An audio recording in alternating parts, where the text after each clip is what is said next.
The following podcast is considered for a mature audience and should only be listened to by an adult. If you're not an adult, please go and get an adult so that you can watch them as they try to awkwardly explain all of the dumb shit that we're about to say. Listener discretion is advised. And now, coming to you live from the tri-state area and San Francisco, California, it's the best part of Wednesday, Waffle Box, with your hosts, Mike Fish and Kush Hayes. Welcome to Waffle Box, the podcast where we talk about anything, everything, and nothing all at the same time. Coming up on episode 95, we find out why New Zealand aren't exactly cat people. We see if we can break a world record. Quasi gets the Kush movie review treatment. There we go. And much, much more. I am Mike Fish, and I am joined, as always, by the main man in San Fran. It's Mr. Kush. Hey! Kush, how you doing, mate? What's good, y'all? Kush Hayes here, feeling under the weather, but it is the Waffle Box, the original Waffle Box.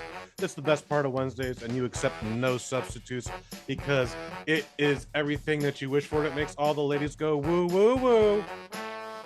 Mike Fish, I'm feeling under the weather, like I said, baby. I had a great game 3, and then I caught some kind of goddamn bug, and thankfully not COVID.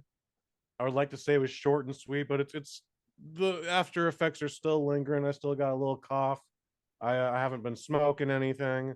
Been just keeping it rested, trying to watch movies, but I'm ready for the best part of Wednesdays. And yeah, man, we got some Capri Sun here. We're gonna do this world record later. I'm no doctor, but word on the street is if you have a fever, the best prescription is more cowbell. So maybe you should try that. Okay. I will keep. I mean, maybe that was the problem is the Sacramento Kings weren't allowed to bring any cowbells to the Chase Arena. Yeah, I heard Maybe there that's the problem. There was some issues with cowbells, wasn't there, in your neck of the woods? All I know is they weren't allowed in the building, and then they there was none in games 3 and from what I could tell, game 4 when I watched that at home. So, well, not to get too sporty, but I think you're thankful that there is a game 4 and 5 because it wasn't looking too good. Game 1 and 2.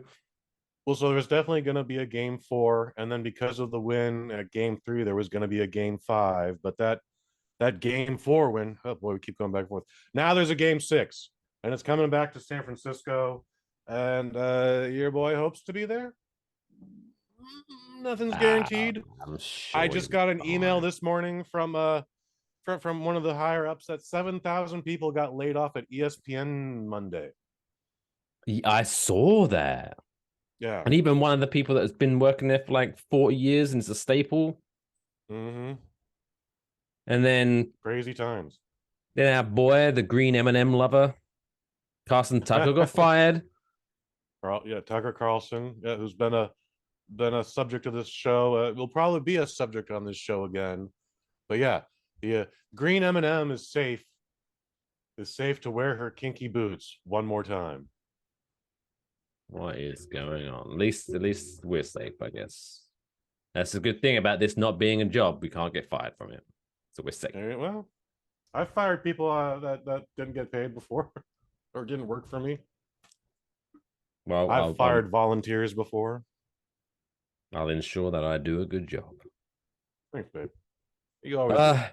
Other than being sick, so I guess the usual. What have you been up to this weekend? I guess it's not that interesting for you. Then you've been sick. You've just been lots of bedtime. Like I said, we watched the Warriors game 4. We normally we would have gone to a movie like this. There was a luxury of riches this weekend. You had the new Evil Dead. You had a new Guy Ritchie movie 5 weeks after the last one I just reviewed. There was. What else? Oh, I think the George Foreman biopic is out this week, or maybe that's next week. But like, there's a lot of movies to choose from. Sisu, which is like Polish John Wick killing Nazis. I'm interested. Yeah. So, but we stayed at home. We're going to talk about Quasi later, but we caught Apple TV Plus's Ghosted, with Ana de Armas and Chris Pine, Chris Chris Evans, excuse me. Oh, I did that myself. Chris Evans. You know what? The romance is whatever, but action was really good. Mike Fish, if the wife is ever saying, "We don't ever watch an entertaining movie with like real chemistry," or whatever, well, you say, "Well, there's this movie called Ghost. They don't have any chemistry, but you're gonna enjoy the action, Mike Fish." I think the wife will enjoy the chemistry, but yeah, Big chemistry fan. She loves science. big chemistry.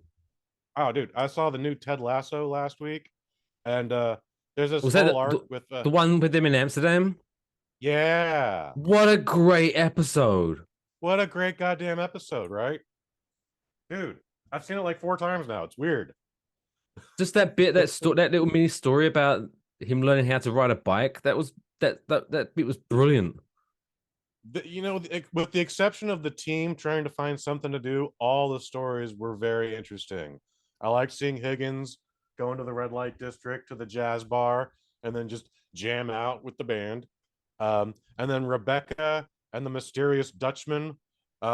Dude, that shit was palpable. I was like, should we leave these two alone? Like, I don't know, man. I'm kind of feeling uncomfortable here. Like, It's done well when literally at the end when they finally start making out.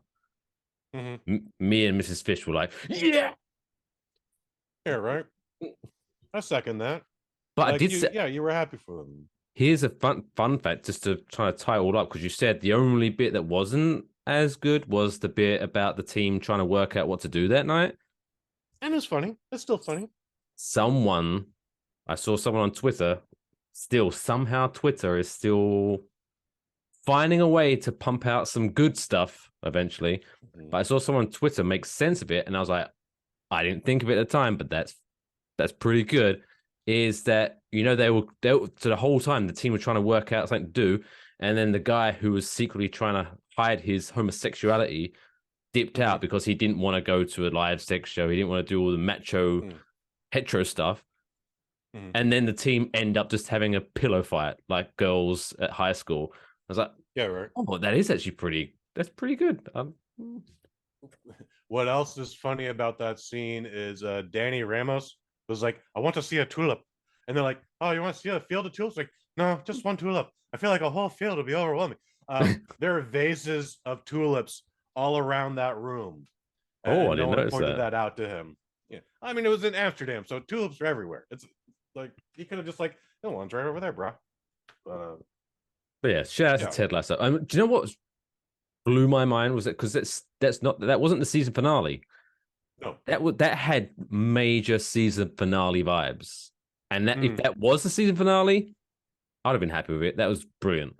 So I'm interested to see what happens in the next couple of episodes. Going back to season 2, I only had access through the brother-in-law network as opposed to Apple TV. I'm now paying for it legally. Anyways, we only went up to like episode 8 or 9, and then Beard's Weird Night Out. So like when they lose the tournament game, I honestly thought that was the season finale. So when I finally plug in the new Apple TV Plus, I'm like, wow, there's like 5 whole other episodes I've missed here. Like that actually felt like a whole new season unto itself, because you had Nate's full heel turn there.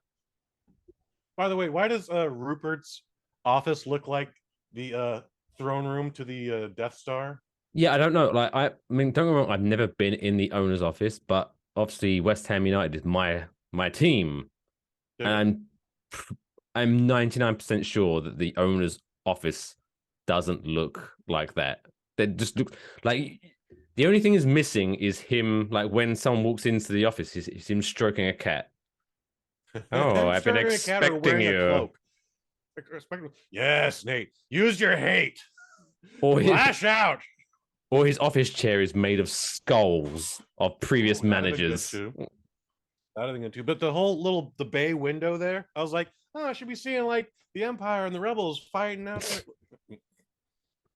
It's a bit over the top. So, yeah. Just on the quick before we get into everything, West Ham, what is up with the theme song? So again, going back to that tournament, like as the guys are walking in, West Ham is singing their theme song. There's a lot of clapping and I'm cheering. forever blowing Whoa! bubbles. And then there's something about bubbles. What the fuck is up with the bubbles? Like, because So- there's a hard pivot to the bubbles. Like, we will not sit down. We will stand united. We will fight triumphantly, and then we will blow bubbles. It's like, what? And it's the most depressing song. If you actually hear the full version of it, it's so the full version. I'm not going to sing it. I'll just I am forever blowing bubbles, pretty bubbles in the sky. They fly so high, they nearly reach the sky, and then, like my dreams, they fade and die. That's G up the team for that one. But history lesson, real quick, is if you are a Ted Lasso fan, you're familiar with West Ham through that, and you're wondering about the bubbles, like our good friend Kush Hayes here. So way, way back in the day, and I'm talking probably maybe about 100 years ago at this point, there was a commercial on very early TVs or a soap. And the song was playing I Am Forever Blowing Bubbles. It's a famous song. If you look it on Spotify, anyone who's anyone back in the day has covered that song. And the guy, the kid who was starring in the commercial looked like one of the players who played for West Ham at the time. And so suddenly, as a kind of like a nod to him, whenever he would get the ball, the crowd would start singing I'm Forever Blowing Bubbles. And then it's just kind of stuck. And it's now our like fight song. Fascinating. But yeah, that song, it's jazzes me up. It gets me going. Okay. Yeah. Most folks would choose Queen, but okay. We're gonna fuck you up with bubbles. Woo! I'm getting too old for that. Oh my. Ugh. Oh my. But yeah, before we start up, shout out to New Jersey Devils. Tying it up 2-2 tonight. Beating the also Rangers. Tied up. Yeah, congratulations, Devils. Holy cow. And you guys do a best of 7 also, right? It's a best of 7, yeah. So okay, still at least 2 more games to go. We're back at the Rock Prudential Center in Newark, New Jersey on Thursday for Game 5. Same time as the NFL draft, so that's going to be a busy night. Well, there you go. They print all that shit out the next day. Don't worry. Yeah, I have no idea about college sports, so I'm just like all I'm familiar enough. I'm familiar enough with football, NFL, in that I know the positions that my team need to fill. So whenever they do the announcement, it's almost like my feed is on delay because everyone's reacting before me, because they'll be like, and with the 21st pick, the New York Football Giants pick Dave Smith, and everyone goes woo, and I'm like, and then they go wide receiver, yay! I want the wide receiver, yay! Is he good? I don't know. I imagine they print out the stats beforehand too. Like this is what Dave Smith did: 47 receives, 27 interceptions, 92 touchdowns. Yo, sounds good. Runs a 4.40 in 2.2. I don't even know what that means. But also went to a wedding this weekend, so I got to look dapper. I got to look nice in a suit. Got some free beverages. That's my favorite part of the wedding. I'll be honest. But I will say, now, just in case the bride or groom are listening, because they're family, so they might be. Because I do drop, oh, by the way, have you listened to my fucking podcast yet? No, bastards. Right. But it was like a proper church wedding, like I think it was Roman Catholic. Oh wow. I believe. Okay. So it caught me off guard because they completed the wedding bit. So there I am going, they've announced the man and wife. Boom, boom, boom. Let's get out of here. Now you have to sit through mass. Yes. I was like, what? So I have to wait for all these fuckers to get a bit of bread? Fuck. I think that's an East Coast thing. Because here on the West Coast, it's bang, bang, bang. I've never been to, I think the longest wedding I've been to is like 25 minutes. I wanted to die inside. Regardless of denomination. Yeah. Like so much so that normally where you're like, oh, I'll keep my temperament. It's not my day. But no, to the point where after the wedding, I went up to the groom and was like, "What the fuck? That went on so long. What the fuck?" Mm-hmm. And he was like, even then he was like, "I know. Oh, Jesus."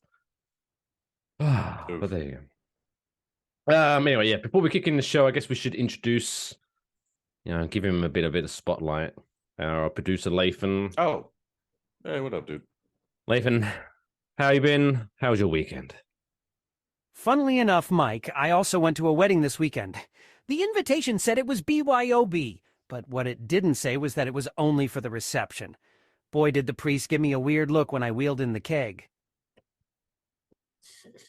Brought a whole keg, even to the reception? Wow. Hey. I mean, I guess that's very generous of you because you're not going to drink that all by yourself, are you? I get it though. I get it though, because I have been to certain BYOB situations, and then suddenly I walk in with my cooler, and people are like, "Oh, what do you got?" And suddenly, "Oh, what am I carrying this fucking thing?" And so now, if ever there is a BYOB situation, I will overindulge because, hey, worst case, I will just bring this home again. But I just don't want the situation where I bring like 10 beers and I only get like 3 of them. Like, what the fuck? Right. I've made that mistake before in the past. Ooh. Right, but if just case in point, right? If you want to drink beer, bring your own beer. Don't just think, oh, maybe someone else will bring beer now. Be good, done that. No, bring your own fucking beer. Stop freeloading off the British people. Sorry, that's my little bit of politics. Anyway, shall we crack on? Shall we crack on with the show tonight? Let's crack on. Let's crack on. Let's crack on, and it's time for this week's top stories. It's now time for this week's top stories. All right, top story number 1. So a little bit of behind the scenes of how I put this show together. What I normally do is I'll search websites, news websites such as BBC, NPR, etc., other news stories. And I'll just basically look, scan the headlines that catch my eye. And I'm like, ooh, that might be interesting. But then, obviously, I have fallen afoul of this early on in the Waffle Box days where I'll be like, that's a good headline, print off the story, and then I'm reading it live on the show, and suddenly I'm like, yeah, I should have read this first. This isn't as interesting as the headline made it seem it was. So I was proofreading this story, and I'll tell you what. I'll tell you what, boy. That's my little Hank Hill impression for you of the week. Okay. Big Sorry, King of the, sorry. do you like King of the Hill? Oh, yeah. Yeah, good show. That boy's weird. No, anyway, I'm not going to get it. Anyway, so this story wasn't as interesting as the headline made it out to be. However, it did annoy me. So much so that I'm like, you know what? No, I need to vent. I need to share my misery of this story because the person, right. Okay, I'm just going to get into it, right? So I'm going to give you the headline. How one Canadian woman got rid of 133,000 chocolate bars. What? How are you not reading the article? Right? You're reading that, right? Am I alone on that? I mean, I can make 5 guesses right now, but what how did she get rid of them, Mike? Well, firstly, the story starts off with how she got hold of 133,000 chocolate bars. And I guess that's important detail. And this is where my first annoyance came about. Right, let me start real quick. So, Crystal Reger Westergaard, I don't like people already with 3 names, specializes in reviving popular treats from the past. The full-time physiotherapist started a company, Canadian Candy Nostalgia, in 2018 to bring back Cuban Lunch, a retro candy that dates back to World War II and that was near and dear to her mother's heart. Oh. 2 years ago, she resurrected yet another discontinued chocolate bar, this time rum and butter. you familiar with rum and butter? Rum and butter. Yes. No. It sounds like an alternative to butterscotch. I can see where you're going with that. But it was a Cadbury's made non-alcoholic chocolate bar with gooey rum-flavored center that was once popular in the 80s and ceased to exist in 1996. Its revival was an instant hit for her. So she sold a little over 1 million bars after the first round of manufacturing, and her company was eager to make more. This is where the story takes a turn, and I started to get angry. Let me take another sip of my drink. Sure. So,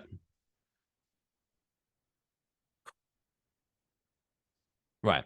So the next sentence is, a series of pandemic-related mishaps, however, led to the production of 333,000 bars on one single fateful day. ... Now, we've all been there. We've lived through it. The pandemic. A lot of businesses were affected during the pandemic, right? Sure. So, all right, let's see where this story goes. I did stop that sentence halfway through. I left off important bit of information, which I hope, Kush Hayes, I know you as well as I know you. After 95 episodes, or technically 94 and a half, we're on 95 now. I'm hoping you're going to see where this is a little skew-if, as we say in England. So I'm now going to reread the full sentence. Please. A series of pandemic-related mishaps, however, led to the production of 333,000 bars on one single fateful day in June 2022. How many were they supposed to make that day?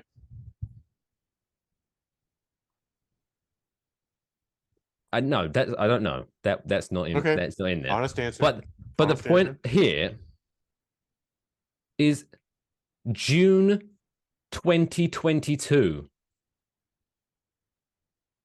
Right? So if her company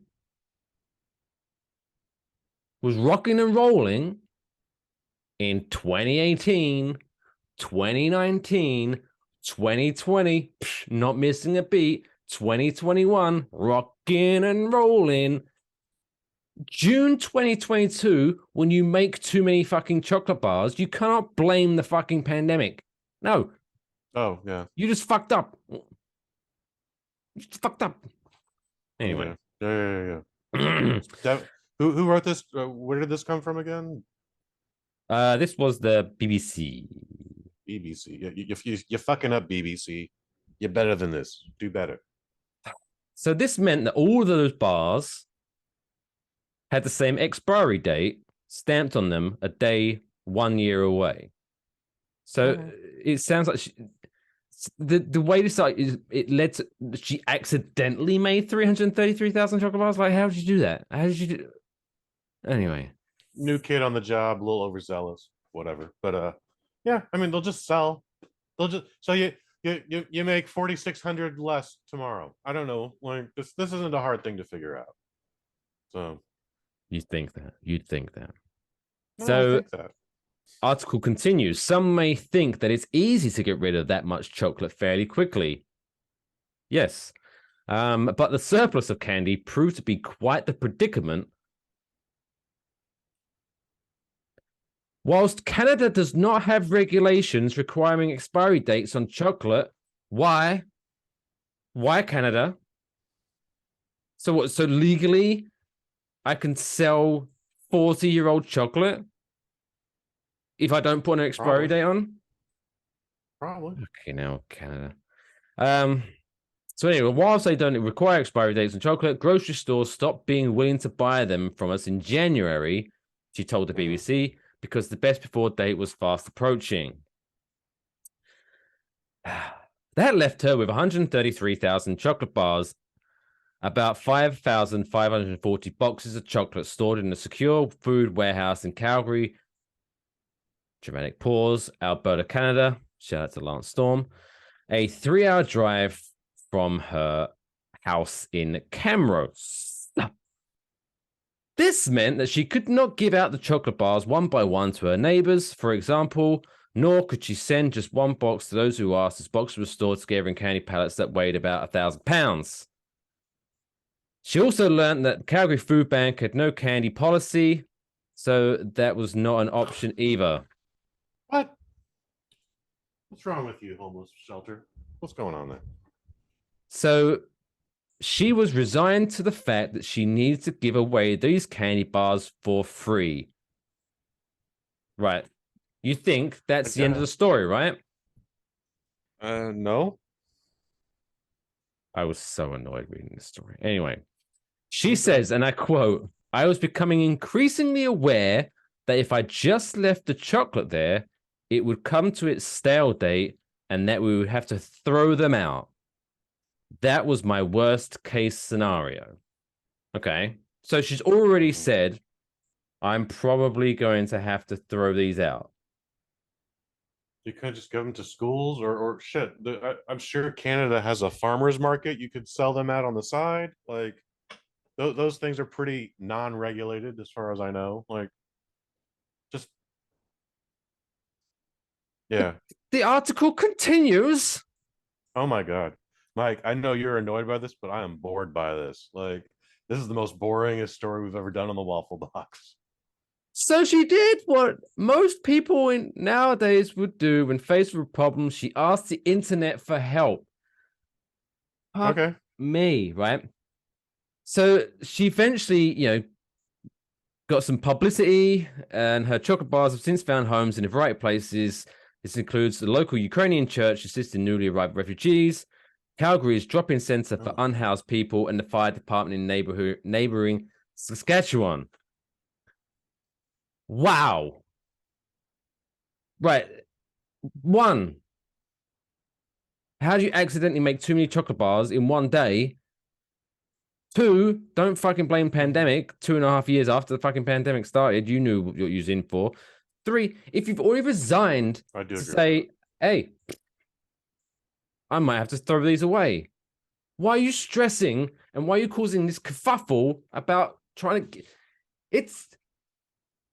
It is a boring story, but I would have started a contest. Sorry, what was you saying? You started a contest? That's all right.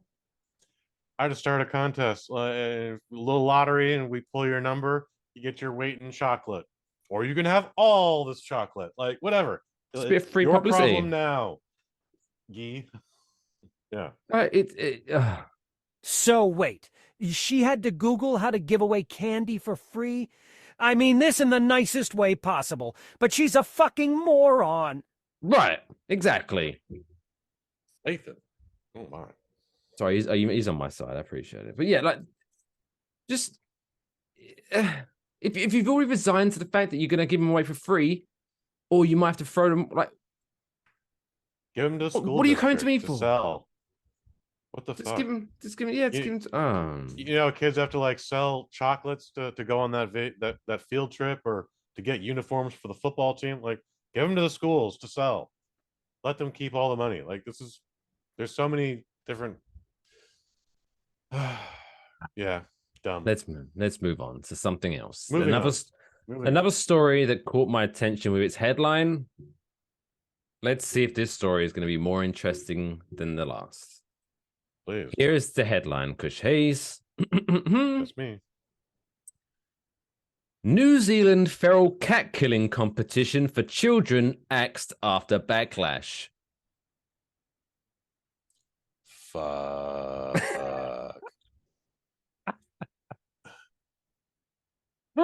Yes. So, I don't know what things are like in New Zealand, but I know Rome is like infested with cats. The way like Manhattan is infested with rats, Rome is infested with cats. Like, don't leave the door open. Like 15 cats will come in. Like cats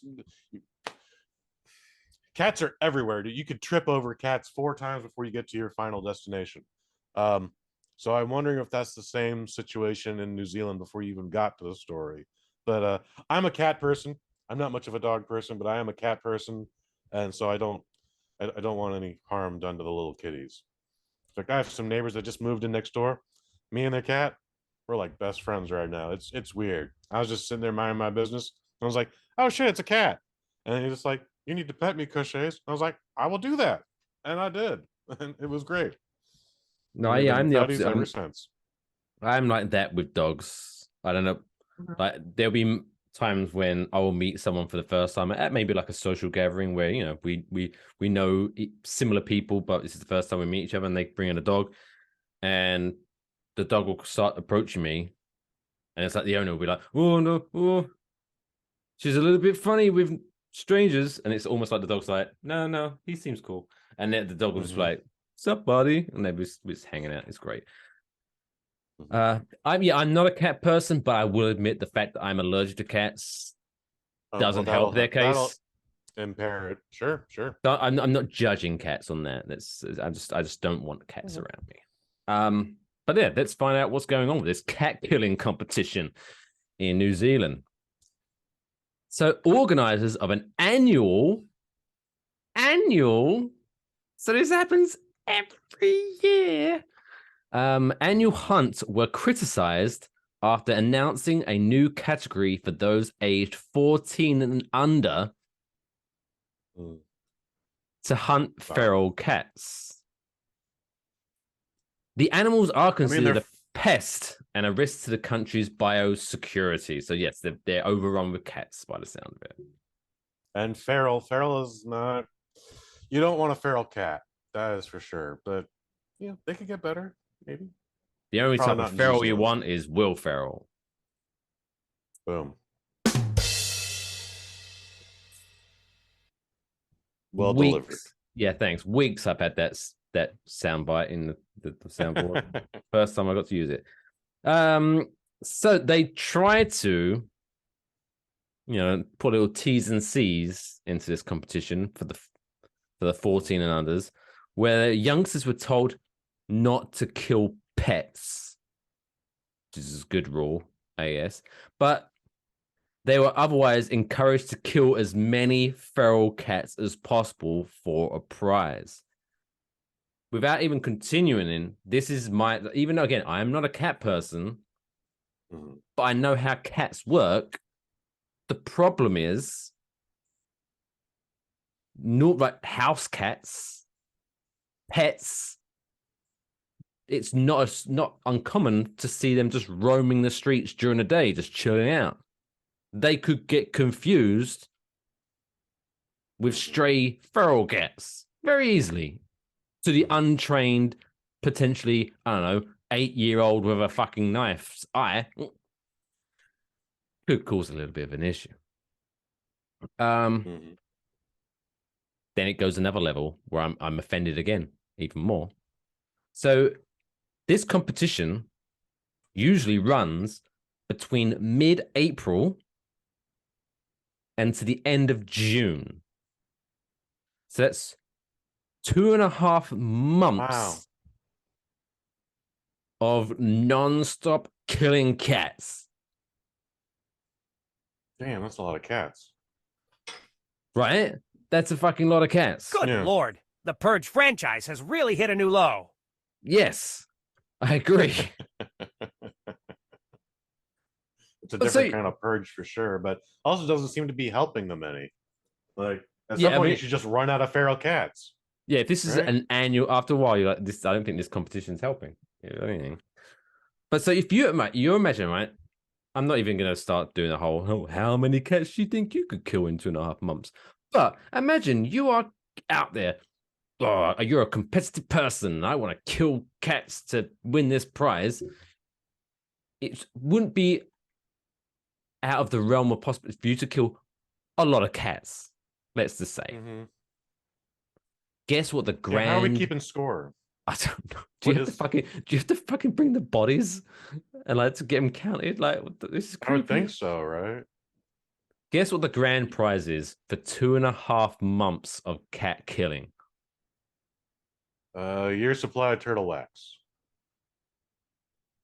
That would be better than what the grand prize is. It's $155. New Zealand dollars or American dollars? That's it's 250 New Zealand dollars, 155 American dollars. Wow. That seems rather and there's only your first prize for 2.5 months of competition. There should at least be a bronze medal here. Yeah. Again, how do you keep score? Like, do you turn them in daily? I can't imagine you'd want to turn them in all at the end of the event. Like, who has time to count all that? Just stiff as cardboard cats at the end of it. Just there. Not stiff, rotted. But you'll be shocked to find that the event drew immediate condemnation from animal welfare groups. This past Tuesday, the New Zealand Society... New Zealand or American? In New Zealand. Okay. The New Zealand Society for the Prevention of Cruelty to Animals said it was relieved that the children's category, which involved shooting feral cats, would not go ahead. A representative argued that children, along with adults, would not be able to differentiate between feral, stray, or frightened domesticated cats. Yes, that's my point. There were fears that this would mean house cats would be unintentionally killed. Right, real quick. You would have thought that the Society for the Prevention of Cruelty to Animals would condemn this whole fucking thing, right? Mm-hmm. But apparently they're only upset that children were getting involved. So, in New Zealand, what the fuck? Well, they're all the way under. I mean, they're very backwards and upside down. So I don't know what to. It is not our way of life, my fish. It is not a life we are accustomed to. So yeah, I don't know what to tell you. In Louisiana, there's a thing called newts, or I don't know. There's some kind of rodent running around the rivers, and people are encouraged to just, hey, if you see one, feel free to shoot it. I mean, like I wouldn't. Like, if they did that, in, like say, if you did it in New York, where it's like a rat killing competition, like it's very hard for you to miss. You're not going to kill someone's pet rat because it's not like someone's letting their pet rat out to run. Right. But yeah, it's but fucking weird. It's very weird. It just seems weird to me. But yeah, they got a sheep problem there. Apparently, there's more sheep than humans. They need to take care of that before the sheep take over. Yeah. Again, not knowing what's going on in New Zealand or again like a Rome, but in New York, they don't have to worry about kids killing rats by the pound because the rats will fight back and probably fuck those kids up anyways. Like the rats have guns and switchblades too. Yeah, I leave the rats alone. I leave the rats alone. But there you go. What a weird way to open the show, but there we go. Yeah. It's now time though. For the very first ever dumb world record attempt. Oh boy. Okay. Of the week. Why? Why? Why would I? Why? Why? Why? Why? Why? Why? Why would you want to do that? Oh, limber up there, Kush. Yes. Dumb world record of the week. Now, normally, if you are joining us for the first time, normally this is a segment where we highlight a dumb world record that has been broken in the last 7 days. However, last week, episode 94, we highlighted someone that broke the world record for the quickest time to drink a Capri Sun, which, if I'm correct, let me just double check. I'm pretty sure it was 10.41 seconds. Let me 10.41 seconds. Check out my memory.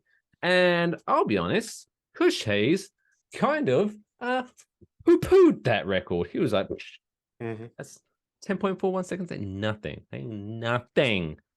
Feels like nothing. Like, look at this. This is 1 ounce of liquid.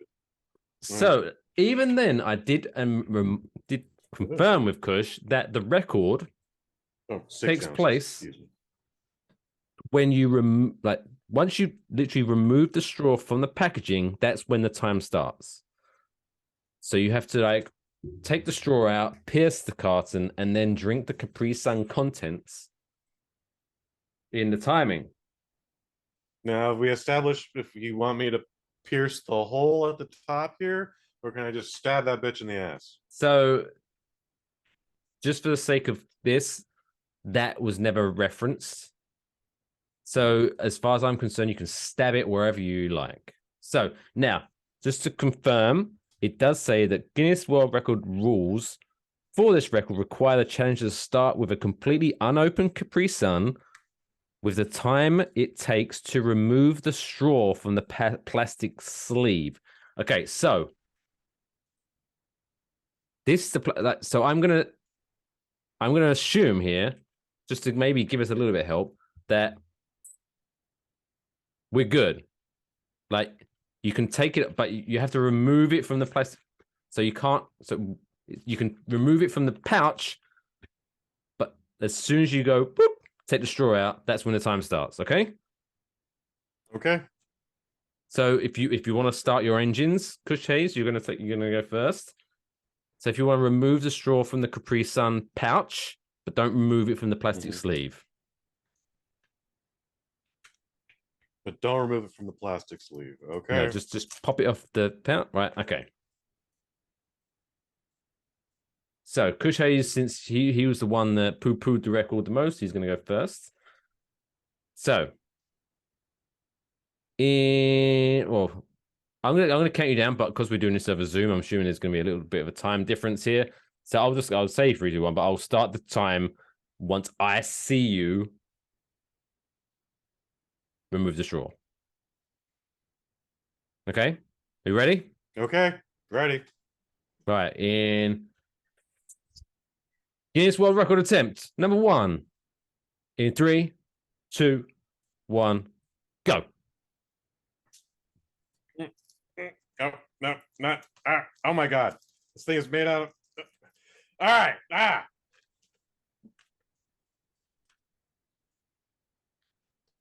Oh my God.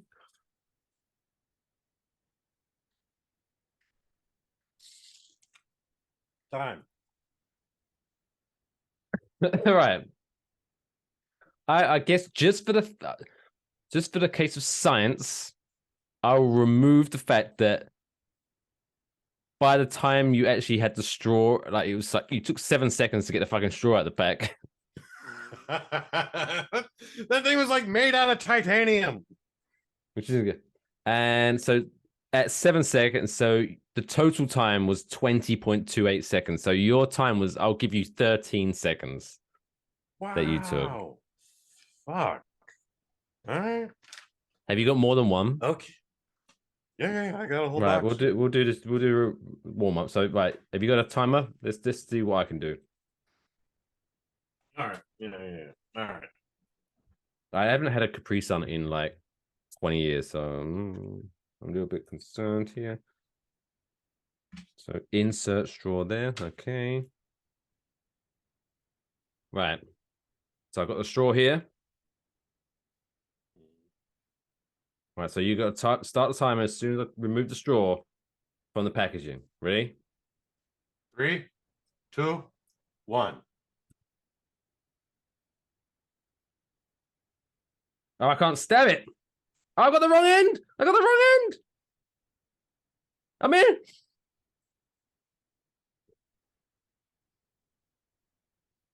Yeah.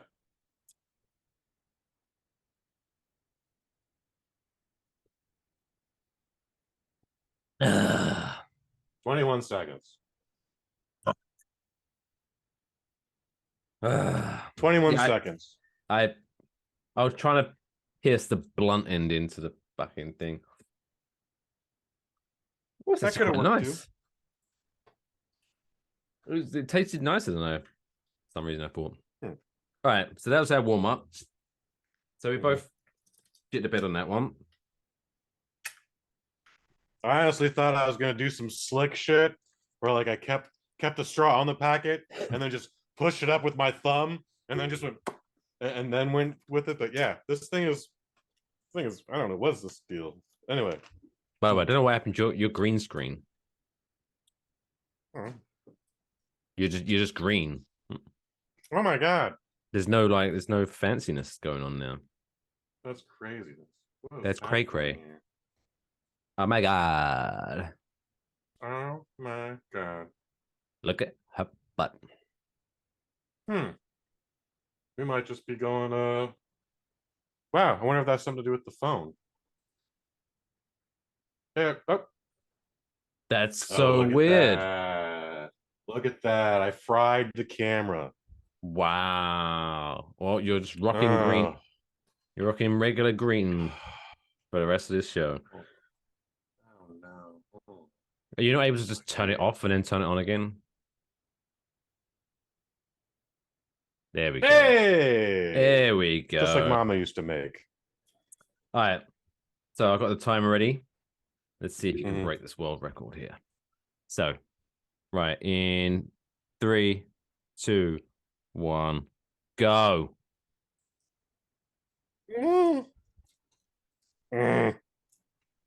Oh no. This is awful. It's like losing my virginity all over again. Why won't you go in? Too much Ah. pressure. All right. Oh no.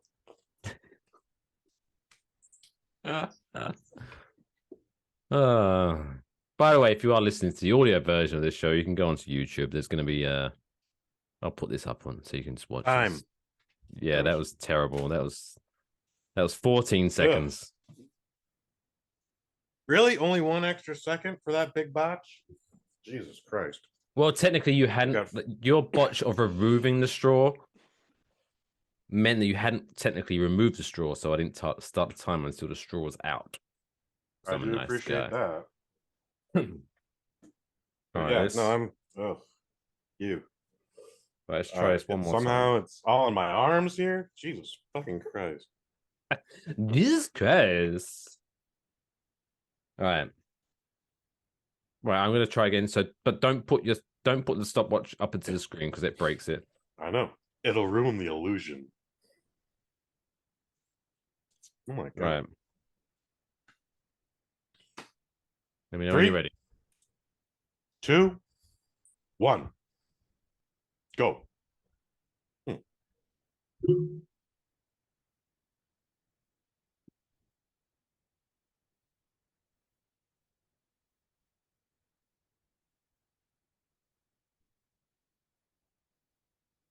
14 seconds. Oh fuck. Oh well, there you go. Yeah. All right. So maybe it's just a little bit harder than we thought. But I think you owe an Still. apology to a certain German man who can do that in 10 seconds. no, I have a cold. That is my. I'm falling back on that. Wow. I came in with Dang. a handicap.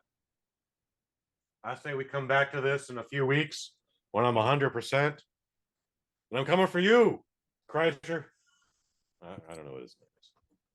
Yeah, his name wasn't mentioned in the article, which is kind of sad. But there you go. Oh well. We are not Guinness World Record holders. But still, Not yet. we'll try again. That's up. But Jesus Christ, that's like give me gas drinking that fast. Really? As much beer as you drink, you got gas from that. Amazing. I know. Maybe who knows. Anyway, there you go. So if you are watching the video version of Just Trying to Break World Record, we fucked up. We failed. But yeah.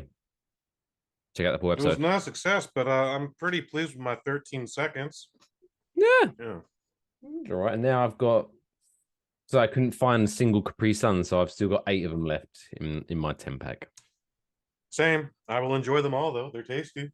I know the fruit punch wasn't. Not bad. It's not bad. I almost picked up cherry today, but yeah, I think fruit punch was a little lighter. I think cherry would have been too heavy. All that syrup. Yeah. Anyway. Still to come on this week's Waffle Box. Quasi is going to be the movie review. We continue through our first date trapdoor and so much more. So stick around. We'll be right back after this short break. When it comes to cleaning the bathroom, Let us do your dirty work. so you can make a clean getaway. Now bathroom cleaner with scrubbing bubbles. Let us do your dirty work.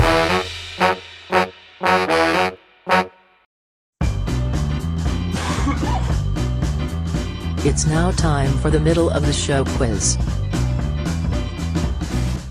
Hey, welcome back to Waffle Box, episode 95. Woo, still to come. Quasi in this week's movie review, and so much more. But it is the middle of the show, so it's perfect time, quite frankly, to play the middle of the show quiz. As my camera slowly pans over. Stop it. Stay. So, in the last couple of weeks, we've been playing around with the IMDb Top 250, testing Kush's knowledge on where certain movies rank in the 250. And we'll just continue that on for a third week. Since, if you haven't been paying attention, Kush hasn't been doing so well. So let's hopefully see if we can pick up some steam on this. I have not won one of these yet, but it's not me. It's the users that are to blame. Of IMDb. I'm not just going to disagree with that one. So basically, how the game works is I'm going to tell him about a movie and its current rank, and then I'll give him the next one, and he has to determine whether it's higher or lower, and so on and so forth. Nice and simple. So this week's starting position is The Pirates of the Caribbean, The Curse of the Black Pearl, 2003. That's Pirates number 1. That is number 1, and that is ranked 230. So Pirates of the Caribbean, Okay. Wow. Curse of the Black Pearl, 230. Are you ready? So, before we start, if this one, that first Pirates movie, wildly entertaining, especially for its length. A very, very entertaining film. Because this is a user-generated list, I would have expected it to be much higher than 230. But if I was making this list, it wouldn't have been in the top 250 at all. So that's all I'm saying. Anyways. It's a good disclaimer. All right, let's go. Let's crack on. Movie number 1. So the first number 1 is The Sound of Music from 1965. Is The Sound of Music higher in the list than 230 or lower than 230? It should be higher, but I've never seen it either. So the hills are alive. So what's your official answer? Higher.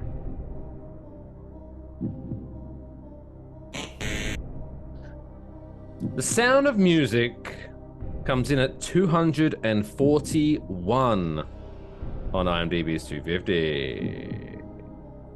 Apparently IMDb's users aren't fans of people killing Nazis through the power of song.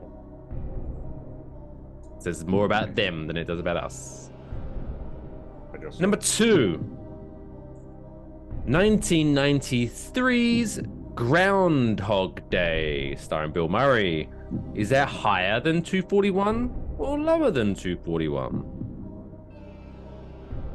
I definitely like it more than The Sound of Music, so I hope it's higher. Official answer? Official answer.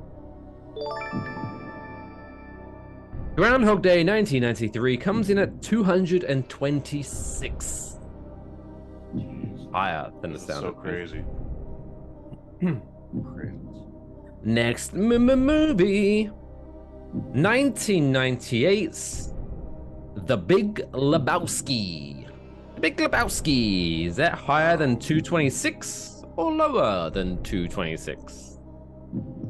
The fanaticism behind that movie makes me think it's higher. So I'm still going to say higher. Oh, good. 207. Yeah, I was talking myself out of that. 207. Wow, slow crawl. Slow crawl up. Although it is way higher than The Sound of Music. Next movie. Yeah. All right. 1976's Rocky. Is Rocky higher or lower than 207? I'm gonna say lower.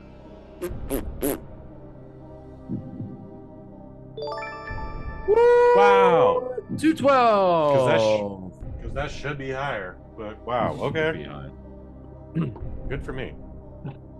And since you've already done it, you got the 3.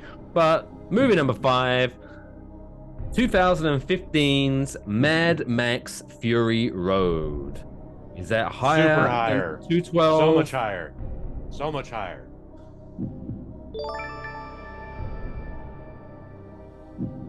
That comes in at number 199. Only. You win. 199. So what it's basically saying that is way better than The Sound of Music. Mad Max Fury Road. Mm-hmm. And do you know what I think? Fair. Mad Max Fury Road is better than. Yeah, and it's got significantly less Mel Gibson, which is always nice. Yeah. So it's safe. I like Mel Gibson. It's safe for actor. Jewish people to watch, which is nice. Pretty sure Jewish people are safe to watch Mel Gibson anywhere, but okay. Hashtag I never understand forget. the reference. Hashtag never forget. I guess Anyway. not. So, do you know what fun? Right, this is funny. Right, this might be funny. What? Right? Mm. Not funny. So I was at the mall last week. Okay. And you know how hilarious. sometimes they'll have like the perfume stores and the Sure. shit. They'll have some woman standing outside handing out samples, right? You want some moisturizer? Yeah, like This actually contains salt from the Dead Sea in it. Can't you feel that? Ooh. Hate them. But so there's this woman standing outside the store as I'm walking past. She says to me, and look into my eyes, I am being dead serious. This is what she says to me, right? Oh, okay. I thought this was what she said to you. All right. This is what she said to me. This is what she said to me. Now it's creepy again. She said the first thing was, "Excuse me, sir, are you Jewish?" Mm. And I said, "No, I'm not Jewish." To which she says, "Oh, you look Jewish." And I said, "Oh, okay." And then she says, "Has anyone else told you that you look Jewish?" No one, not yet. You're the first. To which she finished off with, "Oh, because you look Jewish." So, okay, have a great day. And I just walked. Like, what the fuck was that? I didn't know whether she as an insult or compliment, but it was weird. It was weird. I know several Jewish folks. None of them look anything similar to one another. I know if you go to like New York to New Jersey, yeah, you find guys where like okay, similar hairstyle or tight curls. If I was dressed as a Hasidic Jew, like, there's a uniform almost to that, so I could get that. But I'm just rocking a fucking hoodie and shit. Like, what the fuck? Like, no, I was offended by it by any means, but it was just weird. It was just Anyway, I just thought I'd share that. There's no punchline to that, but it was weird. I don't think you should be offended, but it's definitely like, whoa. I don't think off-putting is even the right word, but like, whoa, like, why are you coming at me like that? Like, I know you don't mean anything by it, or you're trying to make a sale, but what? But it wasn't even. I don't know. I guess maybe she was Jewish, and she was like, "Oh, hey, you Jewish?" I would hope she was Jewish if she's making those declarations. But after I said no, just move on. Why are you like? Oh, but you look Jewish. Okay. Oh, you got me. I am like what? What? I don't know what she was expecting me to say. But anyway. Speaking of awkwardness between a man and a woman, let's talk about dates in this week's Trapdoor segment.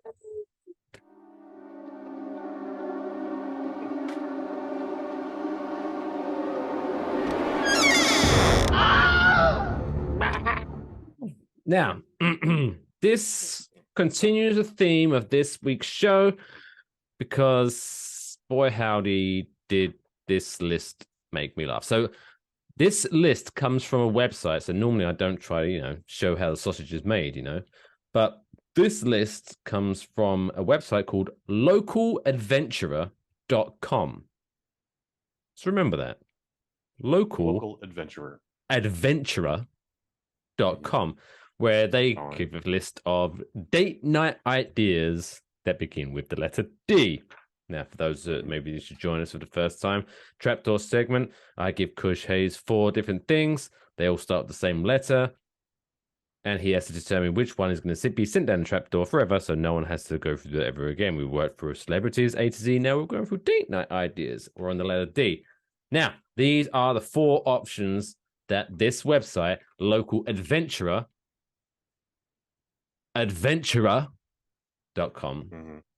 What up? Option number 1, DIY project. Number 2, dodgeball. Option number 3, dominoes. And option number 4, donate. So for these great date night ideas, beginning with D, apparently localadventurer.com is DIY project, dodgeball, dominoes, or donating to charity. DIY project? That's hilarious. What was his Tinder profile like?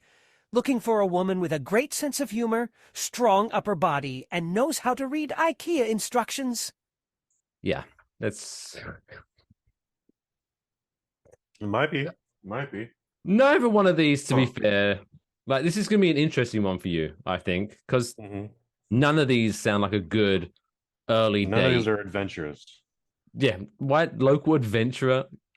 Anyway, so yeah, DIY project, dodgeball, dominoes. Oh, my boyfriend's so adventurous. He likes to play dominoes, or donating to charity. Good luck, Kush. Yeah, Jesus Christ, these are all terrible. I mean, the best one on this for me is dominoes, but this is it's not based on the website. Nothing's. I mean, it's a get to know you experience. You're sitting across from one another and you're slapping bones or whatever, and you're just talking the whole time. But dodgeball sounds so aggressive. Dodgeball is a little too aggressive. You hit that bitch in the nose. There's no second date. Let me put my balls in your face. And also, is it one-on-one dodgeball? Like, I can't. Like, are we getting involved in a team here? What's happening with that? I mean, if you're going to be in team sports on a date, you should at least be on the same team. Be trying to help them out. Okay, that's what I say. Right? No, that makes perfect sense. That would be better than to just. But if you don't protect her and she still gets her nose popped, there's no date 2. This is why you don't mess with a warrior. The do-it-yourself project, I guess, could be helpful if you need a cabinet built, and you're like, hey, like before she was Mrs. Fish, you're like, hey, Mike, why don't you come on over and build this cabinet for me, and we'll get to know each other. And you're a manly man, and you got every tool known to existence, just in your car. That's just the tools of cabinet with your car. Don't worry, soon to be future Mrs. Fish. I'm gonna take care of that right now. I got the tool for the job for you. There you go. So yeah, donate is the stupidest thing on this. How is that a date? Let's get together and throw away all our shit that we don't like Let's learn about what we don't like about ourselves. No, Like you just meet up, donate. walk up to a homeless person, give them $10, and they're like, "All right, see you next weekend." Yeah, you could do that. That would probably be better. I don't know, but donate, go away. Yeah, that's very anticlimactic, but that list was terrible. Yeah. So hopefully localadventure.com ups their games for the letter E next week. Otherwise, Ooh, I hope they get a virus. wow. I hope you get a Trojan virus. There's a new date activity for you. Cleaning out your hard drive. Cunts. Damn, that Capri Sun's gone straight to his head. He's talking all crazy. Right. Well, hopefully he Talk gets like a Welshman. hopefully he gets his act together because he's got a big part to play right now in this next segment. Because he watched a movie in the past week and now he's going to talk about it in a segment that we like to call Kush's Movie Review.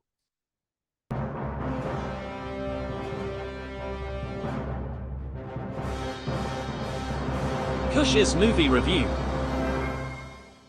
Boom! Kush's Movie Review. Kush, you watched a movie called Quasi. It's available on Quasimodo. On Amazon? On Hulu. Hulu, that's Hulu. what I was going to say. And depending on your plan, it comes with 3 commercial breaks, which I am not a fan of. There's a commercial before the film starts, cool, but then there are 2 extra commercial breaks, and not a fan of that. But I guess I need to upgrade my Hulu package. Whatever. Broken Lizard's Quasi. This is rated R. It is 140 minutes with commercials. The commercials are only about 6 minutes, guys. But still, honestly, that's bullshit. That's bullshit. That's bullshit. Let's be real. Broken Lizard, directed by Broken Lizard's own Kevin Heffernan. I think this is the first Broken Lizard movie he's done. It's usually Jay Chandrasekhar. This is written by the entire Broken Lizard crew, which consists of Steve Lemmy, Jay Chandrasekhar, Kevin Heffernan, Paul Soder, and Eric Stolhaskell. I think I botched his name, but my bad. This movie stars all 5 of those gentlemen, plus Adrian Palicki. You may know her from the Friday Night Lights TV show. You may know her from G.I. Joe Retaliation. You may know her more currently from Hulu's and Seth MacFarlane's oh god damn it, his Star Trek parody.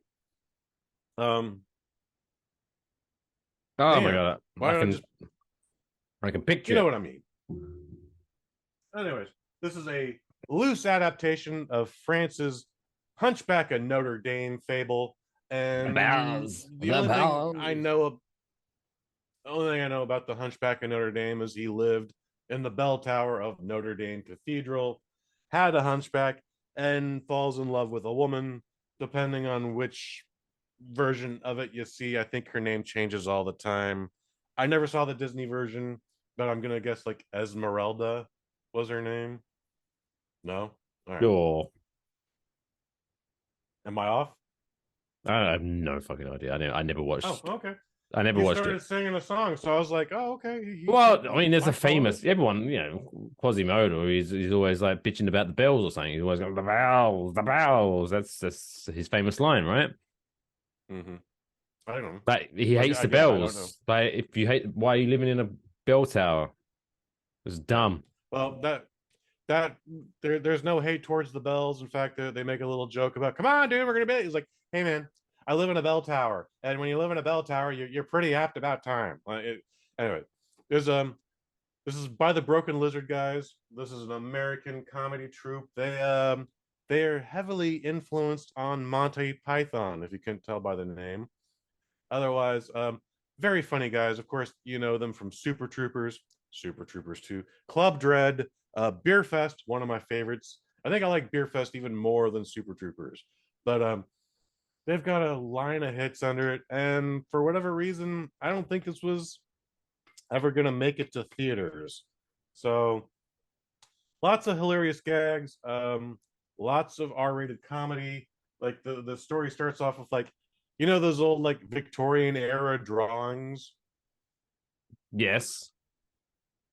Okay, On so you get a narrator saying like, what are they called? it's all on parchment. It's a specific tapestry. Books. Don't worry, Tapestry. Tapestry paintings. You know, they the narrator starts the movie like, hey, it's 13th century France, and you gotta know that like everything sucks. And when he says that, there's just a still drawing of a man who's been tied to a rack, hung upside down, and is having cats stuffed into his asshole. Like that's how terrible this life is, and you're lucky. Wouldn't happen in New Zealand. Yeah, right. So we get a lot of jokes like that. Quasimodo, Quasi for short. He is a torturer for the French kingdom. In fact, he invented the torture rack that stretches people.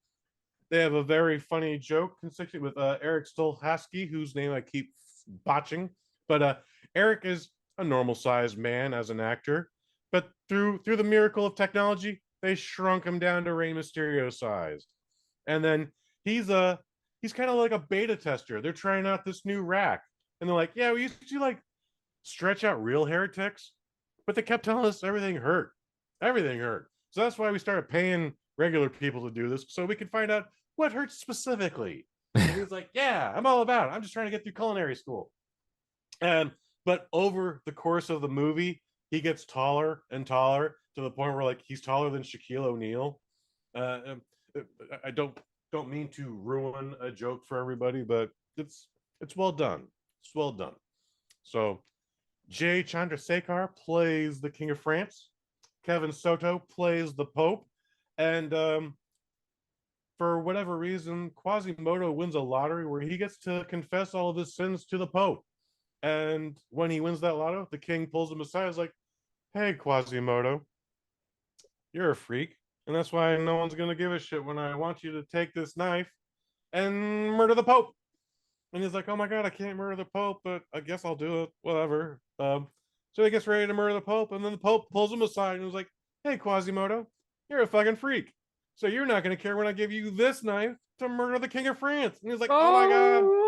Double assassination. What do I do? Decisions.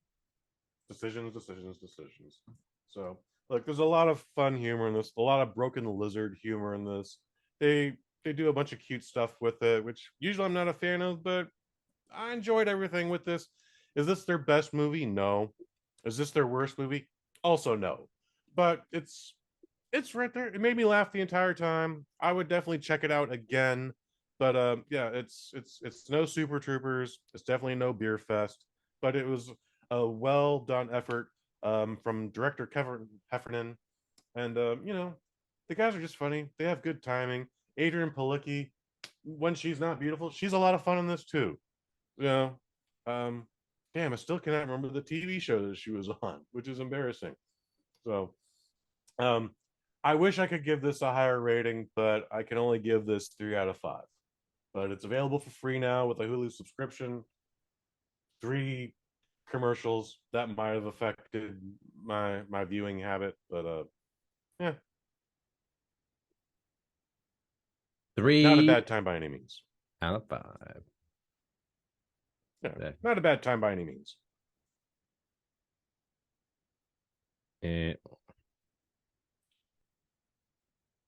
Seth MacFarlane. The Orville. Ah, that was it. Damn it, you got it for me.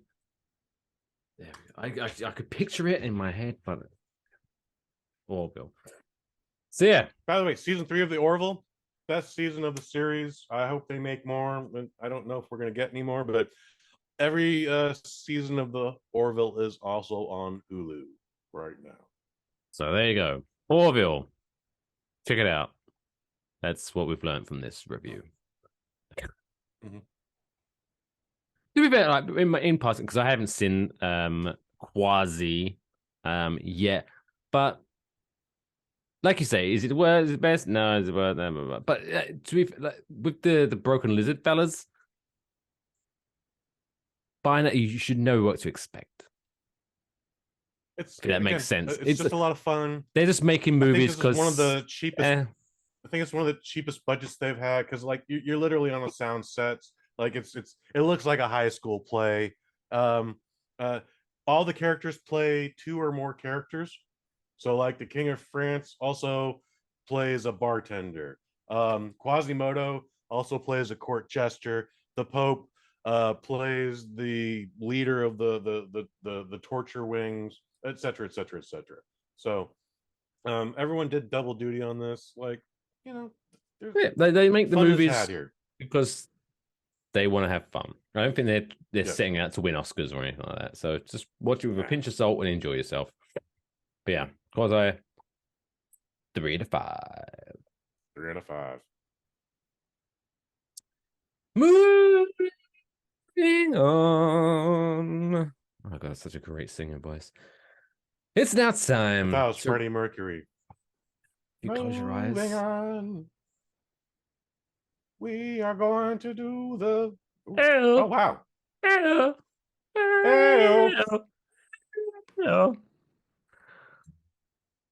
It's one of my Funko Pop collections that I took out the box.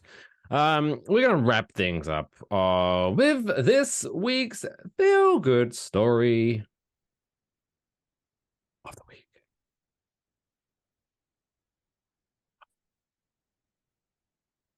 Lathan. When I say feel-good story of the week, you play the feel-good story of the week. Lathan, you getting high up there again?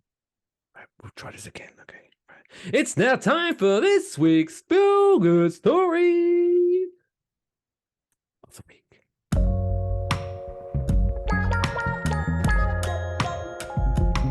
It's the coolest fucking story I've ever heard in my entire life. That's insane. Can I hear it again?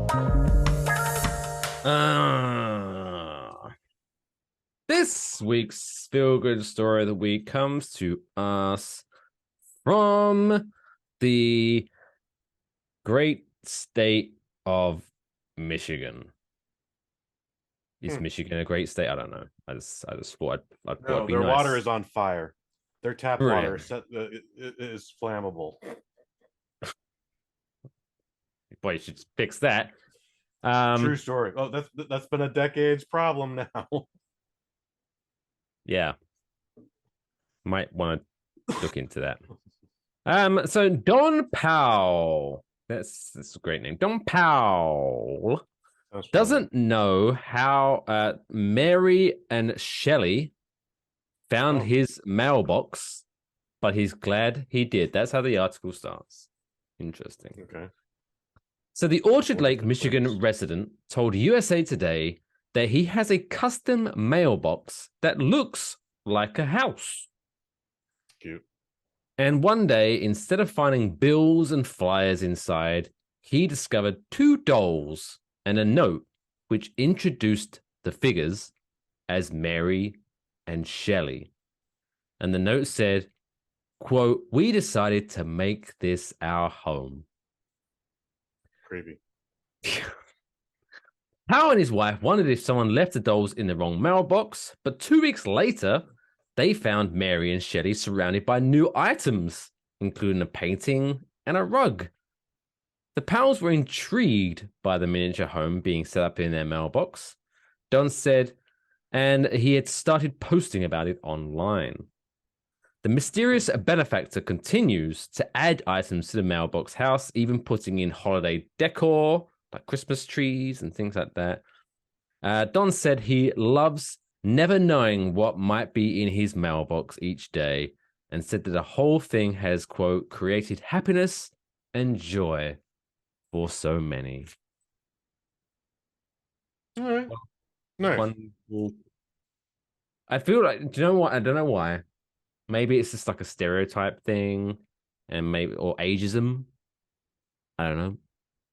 But maybe for some reason, I feel like if they added into the story that like Don Powell was like 90 years old, I don't know why this story would be like way more cute. Like, oh, they're entertaining a 90-year-old. No, so despite the fact that this was the feel good segment of the show, like I went to all the worst case scenarios. one, I felt like someone's gonna destroy that mailbox with like a bat. Like he found Mary and Shelley just bashing the shit out of that. And then I was like, Mary and Shelley. So there's Mary Shelley's Frankenstein. So I wonder if that's a connection. I don't know why I went there. But then, like, I've been watching a lot of paranormal videos lately where haunted dolls are a thing. Whoa. And so I was just like, oh no, these bitches just moved into his mailbox. Oh no, shit's cursed. There's some cursed objects happening here. And now paintings are being hung up and a little rug. Oh no. Oh no. Like, there's this great video, Mike Fish, right now where this dude inherited a house full of spooky dolls, and like there's one like it's a. Do you remember Poltergeist? The original Poltergeist? Yes. There's a court jester doll, and I don't know why this asshole put like it's the size of a child, okay? And he set that thing on the dresser right in front of the bed he's sleeping in. And one night he woke up and heard like some rattling happening in the closet next to that doll. And so of course he has to film the whole fucking thing. So he does. Yeah. And why wouldn't you? As I'm feeling he wakes up in the bed and that doll is looking right at him, but it's just a doll. But then he gets up and he checks the banging and the scratching on his closet door, and he opens it up, and sure enough, there's nothing in there. It's just a closet, just clothes, stupid shit like that. Closes the door, and that doll that was facing him in the bed is now facing him just to the right. And it's like, oh my god, like there's no cut. It's one shot. And I'm just like, why do you not burn that shit right now, mister? Like, so that's kind of where I thought we were going, this despite being the feel-good story of the day. So that was my fault, but lovely story. I wish there were more neighbors like that. We never know, this story might continue. Maybe like one day Don's gonna go to his mailbox and like the dolls will be set up where like Mary has murdered Shelley. Ooh, not impossible. And the note says, Shelley wasn't nice to me. You're going to be nice to me, aren't you? And it's like, oh fuck. And then that's where the creepiness starts. Impossible. So maybe to be continued. 1,000% happen. To be continued. Maybe. That'll be a different segment of the show. But that wraps it up. Ah, what a show, what a show, what a show. Don't forget, you can follow us at Waffle Box Pod on your social media networks. I am at Only Mike Fish. He is Kush_Hayes.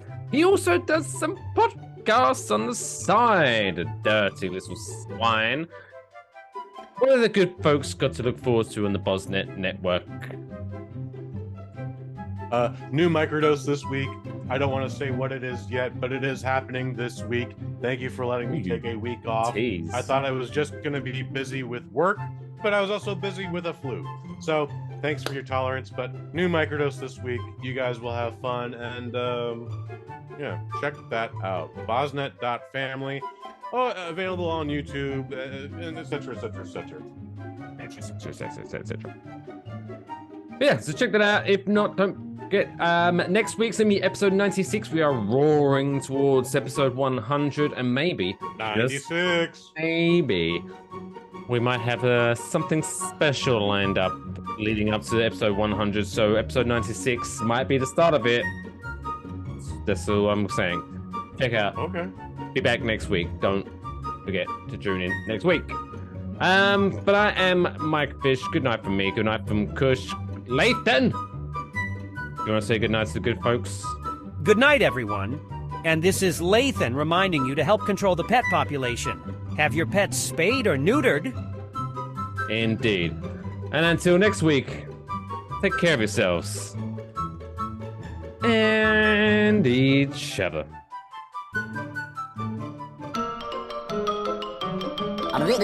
That's all, folks.